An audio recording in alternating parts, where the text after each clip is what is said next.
Decía don José López Portillo que lo peor que nos podía pasar era convertirnos en un país de cínicos. Era una declaración bastante simpática por provenir precisamente de uno de los grandes íconos del cinismo de la corrupción institucionalizada.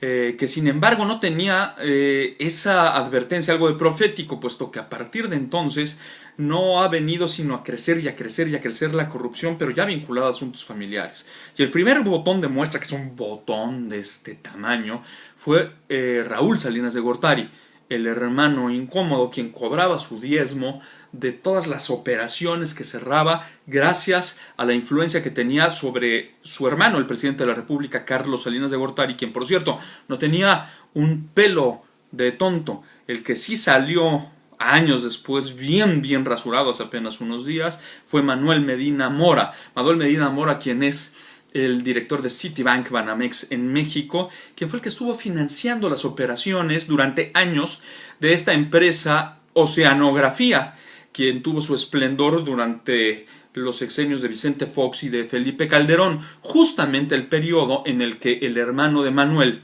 Eduardo Medina Mora, era el director del CISEN, secretario de Seguridad Pública y Procurador General de la República. Hoy es nuestro representante en Washington. Por esos años, en el año 2008, Eduardo también benefició a una de las empresas de otro de sus hermanos, José, con una licitación choncha de equipo de cómputo. Simplemente lo señalo no como una cuestión legal, sino como un indicio legítimo del sospechosismo mexica. Y el que no es precisamente un hermano, pero también está metido en un tema, es el carnal Marcelo, quien tuvo la desdicha de que no le salieran bien las cosas en la línea 12 del metro. Primero porque se equivocó en la planeación financiera, se equivocó por poquito, por 7,000 millones de pesos. Fue el sobreprecio que se pagó por esa línea, pero que además con el agravante de que ahora no sirve, que porque los trenes no tienen nada que ver con las características técnicas de los rieles.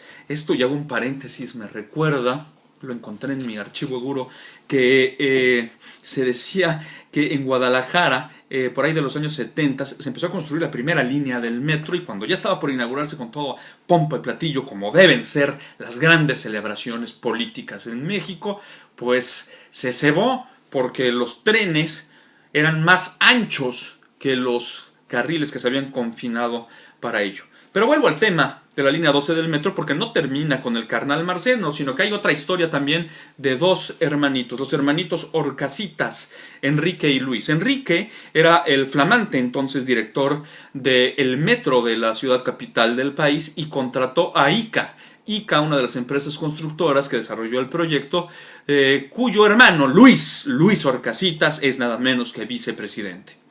Me parece que de los 500 diputados que tenemos, por lo menos uno debería presentar una iniciativa para que todos los servidores públicos de este país provinieran ahora de un orfelinato. Digo, para que no tuvieran familiares a los cuales querer beneficiar con sus tranzas y a través de nuestras costillas y de nuestros impuestos.